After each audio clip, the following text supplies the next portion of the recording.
नमस्कार, मैं अमित गोदियाल और आप देख रहे हैं उत्तराखंड हलचल। आज उत्तराखंड हलचल में हम बात करेंगे एक ऐसे व्यक्ति की जिसकी संघर्षों की बात करना क्यों ज़रूरी है और उसका संघर्ष क्या रहा है, उसने क्या कुछ खोया और क्या कुछ पाया, उस पर हम बात करेंगे। पर इन दिनों वही व्यक्ति आजकल दुखी नज़र आता है। पहले मैं ये तस्वीर आपको ज़रूर दिखाना चाहूँगा, उसके बाद शुरुआत करूंगा उस व्यक्ति से आपको मिलाऊंगा। पहले देखिएगा तस्वीर। इससे बड़ा क्या होगा? इससे बड़ा क्या होगा? मुझे कोई अरे मुझे क्यों नहीं साइड में? ये मेरा कोर्ट है, मैं एनरोल लूँ, वकील हूँ यहाँ पर। हम नहीं जानते क्या ये जानते हो तो मुझे मेरे साथ में ये भी सहन नहीं होता। तुम्हारी बात नहीं समझ आ रही क्या? बच्चियों को अंदर जाने दो, बच्चियों को अंदर जाने दो, बच्चियों को अंदर कौन मना कर रहा है? बोलो ना, किसको जाना है, किसको जाना है? ऐसे नहीं होगा, बिल्कुल नहीं होगा। मुझे नहीं जाएगा, बस बहुत हो गया। मतलब यहाँ नहीं जाएगा, नहीं जाएगा, सही से सारे में नहीं जाएगा। मारो ना, लो मारो ना, मुझे मार दो। अभी मैं नहीं कह रहा हूँ, मरने को तैयार हूँ। मैं तो तैयार हूँ। मुझे मत बोलो, मैं तुम्हारा भाई कोई नहीं हूँ। मैं क्यों जाऊँ साइड में? क्यों जाऊँ साइड में? क्यों जाऊँ? मेरा अभी तो गाली दे रहे हो, अभी समाज हो गया तुम्हारा। मेरा घाट है, कहाँ से गाली दी मैंने? कह रहे हो ना, छोड़े भाई है, छोड़ दूंगा। अगर मेरा साथ नहीं दिया तो, मेरा साथ नहीं दिया तो छोड़ दूंगा। हाँ, ऐसा रोना होता है यार। हमारी भी बात सुन लो। आधी आप बताओ, आपकी रेस्पेक्ट है कि नहीं है? हम आपसे रिक्वेस्ट कर रहे हैं, मत करो। समझो मेरी बात को, थोड़ा सा समझो। बच्ची है भाई, आप रेस्पॉन्सिबल आदमी है। हाथ जोड़ रहा मैं। उनकी जरूरत पड़ेगी हम जरूर लेके जाएंगे। 10, 5, 10, 15 दिन जिसकी जरूरत पड़ेगी हम लेके जाएंगे। हम मना तो नहीं कर रहे मैं हाथ जोड़ रहा हूँ, बच्चियों को जाने दो। चले जाएंगे ना, हमारी बच्चियां नहीं है क्या? वो तुम्हारी खास है भाई मेरी भी बेटियां हैं वो। अभी तो रात को वहाँ छोड़ दिया ना ऐसा नहीं उनको, है। सिद्धू वाला में छोड़ दिया ना। भाई साहब आप अपनी ड्यूटी ऑफ करके अपना चले जाओगे, इनका क्या होगा? नहीं छोड़ा, उनको घर तक छुड़वाया था। गांधी पार्क आई थी, हम लोग थे वहाँ पर। एक एक से उनका नाम, एक एक से पता उनको प्रॉपर बताइए। हमारी गाड़ी में हमारी गाड़ियों में बच्चियों को घर भेजा हमने खुद पता बता हम नहीं जाएंगे। ठीक है, हम बात करके चले जाएंगे। क्यों ऐसी थोड़ी है कि अडामेंट हो रहे हैं कि हम नहीं जाने देंगे, ले जाएंगे। आप सम्मानित व्यक्ति हैं। मुझे आप मुझे नहीं चलो, मुझे बंद करो। चलो फिर लेते हैं और क्या? मैं नहीं देख सकता ये। जरूरत नहीं आप तुम मारो मुझे, क्यों मारे हम? मैं नहीं देख सकता ये अत्याचार। मैं नहीं हूँ तो मत देखो आप। हाँ, तो मैं नहीं देख रहा तो मैं गेट खोलूंगा। गेट नहीं खोलोगे आप। अब आप जाओगे, समझ लिया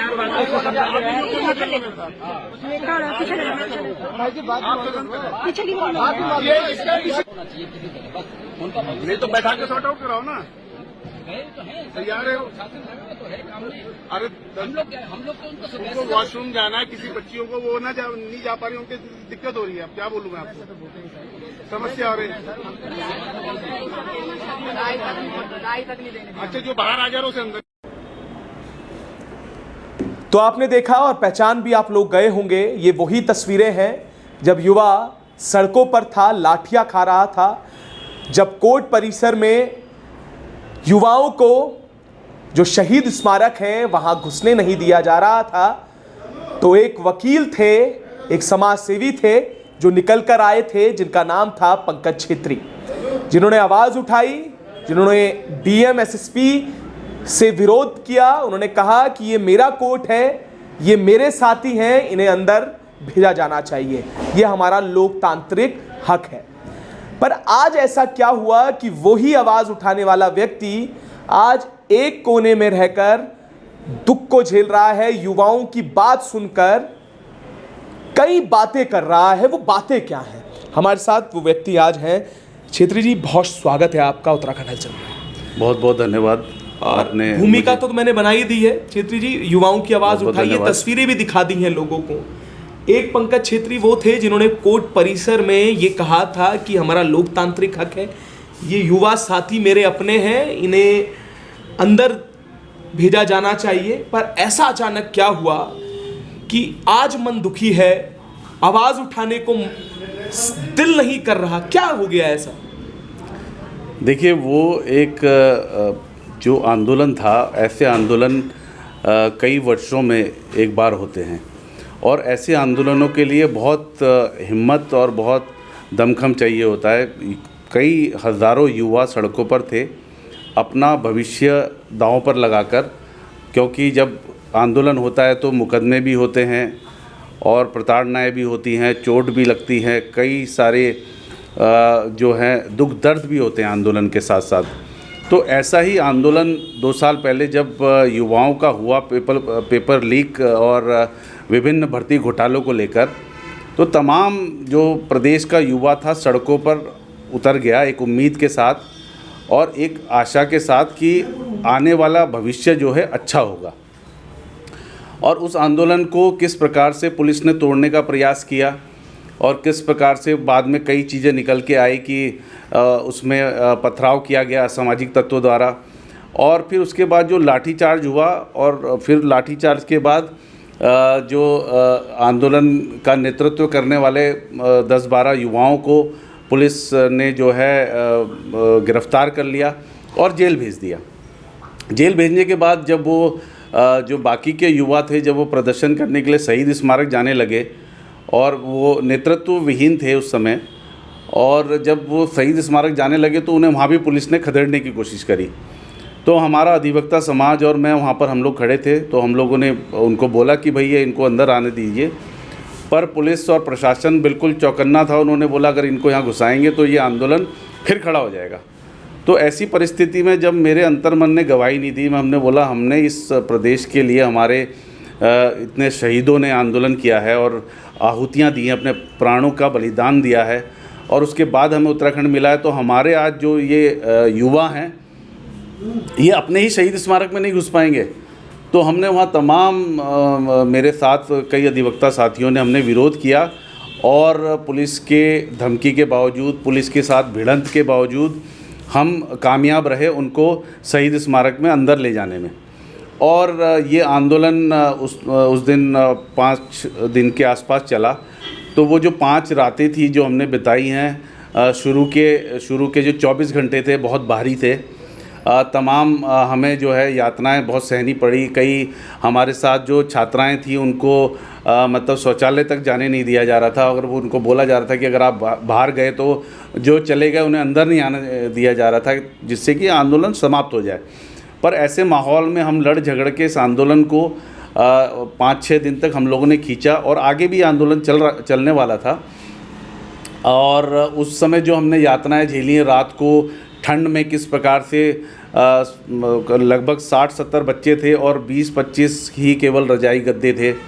तो उस सारी चीज़ों में बहुत तरीके से फिर वहाँ छात्राएं थीं और हमारे युवा साथी थे, सबको संभाल के रखना, संजोए रखना, और किसी प्रकार का कोई मतभेद ना हो, किसी प्रकार के कोई आरोप प्रत्यारोप ना लगे। आंदोलन को बदनाम करने की भी पूरी साजिश की जा रही थी। और जब हम लोग माने नहीं तो मुझे भी बहुत तोड़ने का प्रयास किया गया। तमाम पुलिस प्रशासन द्वारा विभिन्न तरीके से मुझ पर भी दबाव बनाया गया, प्रशासन द्वारा दबाव बनाया गया। और जब हम नहीं झुके तो मुझे यहाँ तक की भी धमकी दी गई कि तुम्हारा बार एसोसिएशन का जो लाइसेंस है वो भी तुम्हारा कैंसिल करा दिया जाएगा, बार काउंसिल का भी कैंसिल करा दिया जाएगा, बार एसोसिएशन की सदस्यता तक तुम्हारी रद्द करा दी जाएगी। परंतु इसके बावजूद भी मैंने नहीं माना। तो मैंने बोला मैं बच्चों का साथ नहीं छोड़ूंगा, जब तक एक बच्चा भी शहीद स्मारक परिसर में रहेगा तो मैं यहाँ रहूँगा, चाहे मेरी जान क्यों न चली जाए। तो वो एक ऐसा आंदोलन था कि उस आंदोलन को हमने जिया है और किस प्रकार से उस आंदोलन को हमने देखा है अपने नज़रों से, और किस प्रकार से एक उम्मीद के साथ युवा पूरे उत्तराखंड का टकटकी लगाए देख रहा था। किस प्रकार से लोग वहाँ पर हमें सहयोग समर्थन करने आ रहे थे, किस प्रकार से फ़ोन आ रहे थे, तमाम सोशल मीडिया में लोग समर्थन दे रहे थे। तो केवल इसलिए दे रहे थे कि आने वाला भविष्य जो है छात्रों के लिए अंधकारमय न हो, और एक इसमें सीबीआई इंक्वायरी, ठोस इंक्वायरी हो और सिटिंग जज की निगरानी में, जिससे कि दोषियों को कड़ी सज़ा मिले और ये आंदोलन अपनी एक मिसाल कायम कर जाए कि उत्तराखंड का भविष्य आने वाला क्या है। अच्छा छेत्री जी, मैं एक पहलू पे भी बात करना चाहूँगा और शायद ये पहलू बहुत ज़रूरी है, क्योंकि जब ये आंदोलन हुआ उसके बाद, वैसे तो मैंने कहा ना कि क्या कुछ खोया और क्या कुछ पाया, पर खोया आपने बहुत कीमती चीज़ भी इस बीच खो दी। आपकी माता जी का देहांत उसके बाद हो गया, और आपसे भी मेरी कई बार इस विषय में चर्चा हुई, तो आपने बताया कि जो समय शायद आपको अपनी माता जी के साथ आना चाहिए था, वो इसी आंदोलन के बाद कहीं ऐसे प्रेशराइज करने के लिए आप पे बहुत सारी चीज़ें हुई। वो भी मैं चाहूँगा, क्योंकि ये वो हिस्सा है जो शायद लोगों तक आज तक आगे नहीं आ पाया। जो लोग आपको बहुत करीब से जानते वो तो जानते ही हैं, पर लोग जो देख रहे थे उस समय, आपने गांधी पार्क पे वो बैनर फाड़ना, उससे पहले कचहरी में वो आंदोलन, उससे पहले कहीं पर भी हो युवाओं के साथ आप खड़े हो रहे थे, और उसके बाद आपका माता जी का जाना। पर एक वो दुख है जो चाहते हैं कि ये सामने आना चाहिए कि पंकज छेत्री जैसा व्यक्ति क्यों दुखी है। तो वो पहलू भी मैं चाहूँगा कि किस तरीके से वो पार्ट रहा, कि जो समय आपको अपनी माता जी को देना चाहिए था वो बीत गया, वो भी थोड़ा सा अगर आप। देखिए, उसके बाद जब इन्होंने शासन ने पूरा मेरा जो है कुंडली खंगाली, और ये चाह रहे थे किसी तरीके से ये आंदोलन ख़त्म हो जाए, और पूरी इन्होंने मेरी कुंडली खंगाली, तो इनको कुछ नहीं मिला। फिर ले दे के क्या हुआ कि एक मेरे जो मित्र हैं उनके साथ मेरा कुछ व्यावसायिक लेन देन था, एक मेरे सहयोगी हैं उनके साथ। तो उस व्यावसायिक लेन देन को जो कि एक सिविल मैटर था, और उस सिविल मैटर को भूमि के इन्होंने क्रिमिनल मैटर में कन्वर्ट करके मेरे ऊपर संगीन धाराओं में मुकदमा दर्ज कराया, और मेरी मानहानि करने का खुलकर प्रयास किया। और मुझे फिर उसके बाद मैं लगभग 3 महीने तक मैं बहुत परेशान भी रहा, उस दौर से भी गुज़रा। और वो जो पल थे, मेरी माताजी बहुत परेशान रही कि तुम ये क्या कर रहे हो, और इस कारण से तुम्हारे ऊपर दबाव बनाया जा रहा है, ये है। तो पुरानी जो इस आंदोलन की खुन्नस थी मेरे पे कैसे निकाली गई। उसी दौरान मेरी बेटी का गॉल ब्लैडर का ऑपरेशन हुआ, और मुझे मना किया गया कि यहाँ मत आना, नहीं यहाँ देहरादून आओगे तो तुम्हें गिरफ़्तार कर लिया जाएगा। मैं नैनीताल हाई कोर्ट ही रहा, और फिर मुझे हाई कोर्ट से माननीय न्यायालय से मुझे रिलीफ मिला, तो उसके बाद मैं देहरादून आया। पर तब तक वो जो समय था, मुझे जो मुझे अपनी माताजी के साथ बिताना चाहिए था, जो रहना चाहिए था, मैं उस दौरान इस आंदोलन के कारण जो है इधर उधर भागा फिरा, और मुझे षड्यंत्र के तहत पूरा फंसाने का प्रयास किया गया। परंतु वो मेरी माँ का ही आशीर्वाद है, और मेरे जो जितने मेरे साथ लोग साथी थे उनका सहयोग रहा, और माँ भगवती की कृपा रही, बद्री विशाल का आशीर्वाद रहा कि ये लोग मेरा बाल भी माका नहीं कर पाए। तो वो मुझे दुख बहुत है कि अगर वो आंदोलन जिस हिसाब से हमने लड़ा है, जिस हिसाब से जिया है, वो अपना मकसद कामयाब नहीं कर पाया। हम केवल एक जो नेतृत्व में कुछ लोग जेल गए थे, उसको रिहा कराने के बाद वो आंदोलन ऐसे ख़त्म कर दिया गया जैसे कि वो जेल से रिहाई का ही आंदोलन हो, जबकि वो एक मामले में सीबीआई जांच का आंदोलन था। तो इस बात का बहुत दुख है मुझे, और वो पीड़ा आज तक दिल में है। और अब जब देखता हूँ कि किस प्रकार से ऐसा बिखराव हो गया है, छात्रों के जो जितने छात्रों ने उसमें अपने भविष्य दांव पर लगाकर मुकदमे दर्ज करवाए, कितनों ने अपने घर बार छोड़कर यहाँ से चले गए, परेशान रहे, कई महीनों तक, 3-4 महीनों तक कोचिंग सेंटर नहीं जा पाए, कईयों के ऊपर आज तक जो समन आ रहे हैं, कईयों पे पत्थरबाजी करके पत्थरबाजी का झूठा उनकी फ़ोटो लगा के तमाम उनके घरों में भेजी गई। कितनी प्रताड़ना झेली है। बहुत कुछ लोगों ने बहुत सहा है, बहुत कुछ लोगों ने बहुत कुछ दिया है, पर खाली हाथ हैं, इस बात का दुख है। तो छेत्री जी, अब वर्तमान में क्या देख रहे हैं? देखिए, ये तो आपने पूरा वो किस्से याद दिला दिए, वो किस्सा भी याद दिलाया जो सबसे ज़रूरी था। और ये इसलिए भी ज़रूरी है कि वो लोग जो शायद आगे लाइमलाइट में ना आ पाए हों, जिन्होंने उस समय तो एक उग्र आंदोलन था, तो तमाम लोग वहाँ पर थे, सभी लोगों को मीडिया भी दिखा रही थी, पर उसके बाद क्या रहा, आंदोलन के बाद के क्या किस्से रहे, उनमें से एक पंकज छेत्री जी हैं जिन्होंने लगातार। आज वर्तमान में कहाँ देखते हैं? क्योंकि आपसे बात हुई तो आपने कहा कि एक व्यक्ति जो उसे लीड कर रहा था, नेतृत्व कर रहा था, अब वो दिशाहीन हो चुके हैं।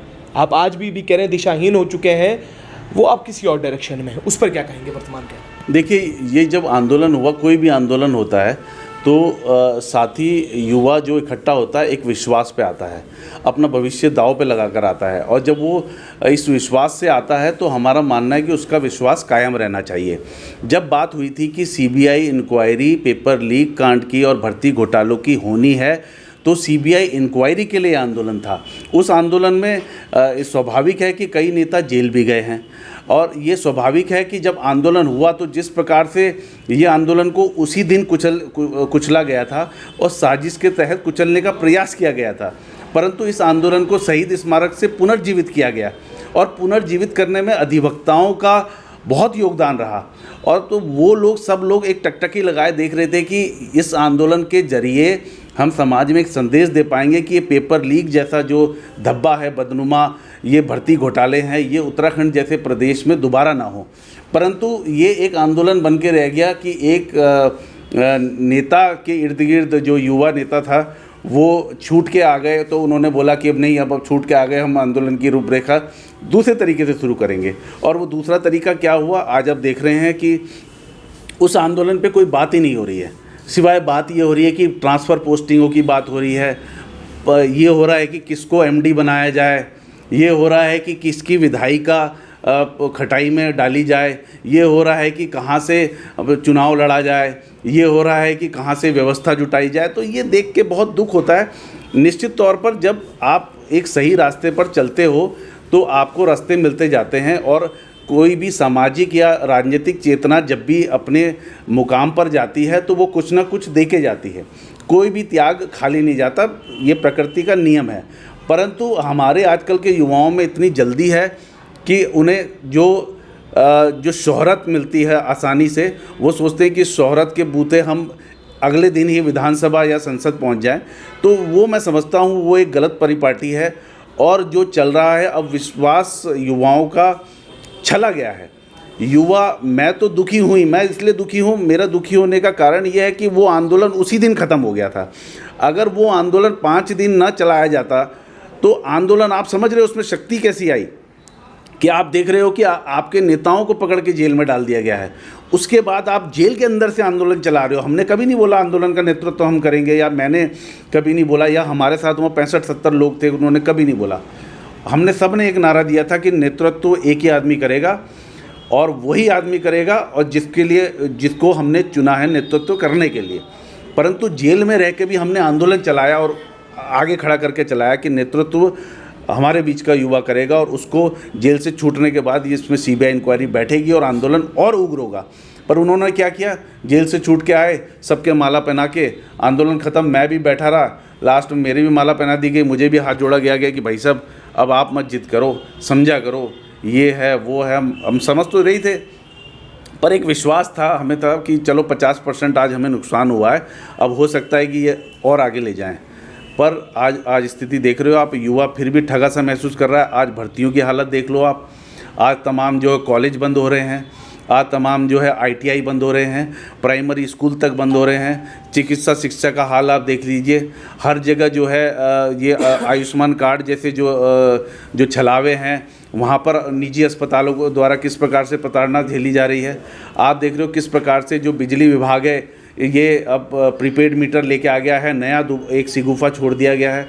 इस पर बोलने की ज़रूरत है।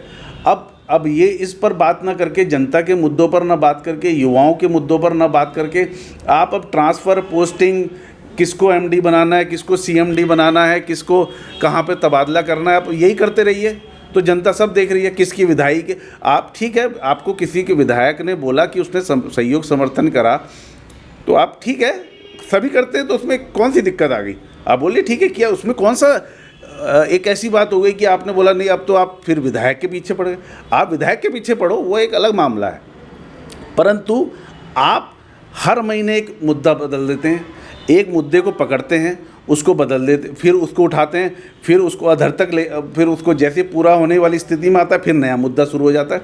तो ये मुद्दे पकड़ना छोड़ना ये अपनी स्वार्थ की राजनीति दर्शाती है, ना कि जनता की, युवाओं की। क्योंकि युवाओं ने बहुत आपके लिए त्याग किया है, बलिदान किया है।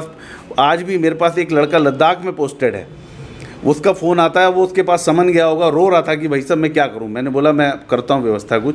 अब कई चीज़ें ऐसी होती हैं कि हम सड़कों पे या मीडिया के आगे सार्वजनिक तौर पर नहीं बोल सकते हैं। युवाओं के अपने मुद्दे हैं, परेशान रहते हैं, वो कई नौकरी पे लग गए हैं और उनके पास समन जा रहे हैं। तो बहुत लोगों ने बहुत चीज़ें खोई हैं, तो जो खोई हैं तो उनका विश्वास कहीं ना कहीं डिगा है, डगमगाया है, जो कि नहीं होना चाहिए था।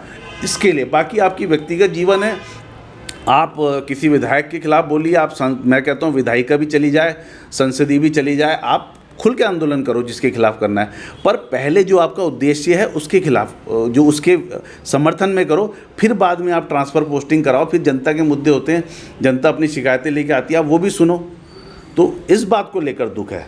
आखिरी सवाल पंकज जी ये रहेगा कि क्या ये पंकज जी का दर्द है, क्योंकि अब सवाल यहाँ भी है और कुछ लोग कमेंट में भी पूछेंगे कि कांग्रेस पे आरोप लगाया उन्हीं व्यक्ति ने और ये भी कहा है कि शायद सदन में आवाज़ें नहीं गूंजी तो इसलिए ये सब चीज़ें हुई हैं।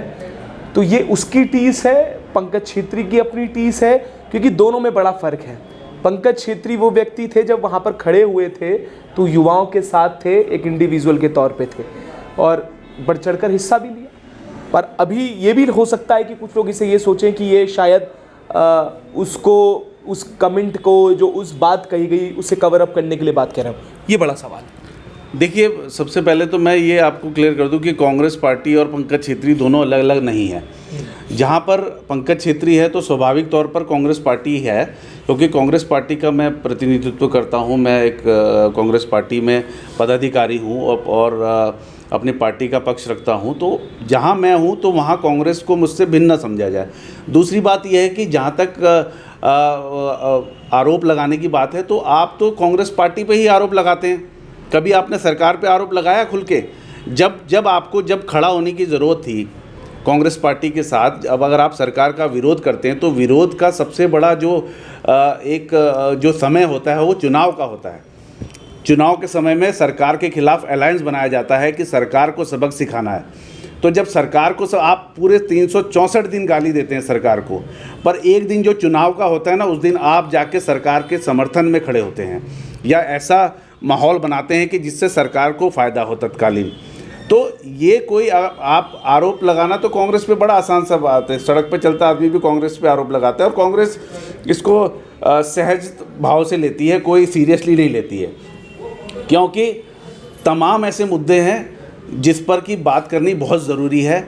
और जो आप जिसकी बात कर रहे हैं, जिन पे आरोप लगा है, उनका विषय किसी ने शिकायत करी, वो विधानसभा अध्यक्ष जी के पास है। अब ये उनका विवेक है, अब वो उस पर क्या करती हैं। हमारे पास अभी यूसीसी का सबसे बड़ा मुद्दा हमारे सामने है, किस प्रकार से हमारे प्रदेश की छवि पूरे राष्ट्रीय फलक में ख़राब हो रही है, किस प्रकार से प्रीपेड मीटर के जरिए हमें लूटा जा रहा है, किस प्रकार से तमाम चीज़ें जनता के जो मुद्दे हैं, स्कूल, कॉलेज, चिकित्सा, स्वास्थ्य, सड़क, किस प्रकार से टोल लगा के लूटा जा रहा है। तो हमारे पास इतने मुद्दे जनता के, हम जनता के मुद्दे पर ध्यान देंगे या आप जो आरोप लगाएंगे, आपका स्पष्टीकरण देंगे, तो मैं इसको ज़्यादा गंभीरता से नहीं लेता हूँ। तो आपने ये भी सुना कि क्या कुछ थी, क्यों दुखी है और क्या पीड़ा है। अभी पीड़ा जानने के बाद लोग क्या कहते हैं वो तो आप भी कमेंट करके बताइएगा कि आपका क्या सोचना है। बस सवाल यही है कि युवाओं का आंदोलन शुरू हुआ, उसके बाद एक बड़ा आरोप लगा है कि दिशाहीन होके अब दिशाएं कहाँ बदल गई हैं, उसके बड़े ऊपर आरोप लगे हैं। अब देखना है कि आगे क्या होता है। हम भी लगातार आपको अपडेट करते रहेंगे। तब तक के लिए जुड़े रहिएगा और देखते रहिएगा उत्तराखंड।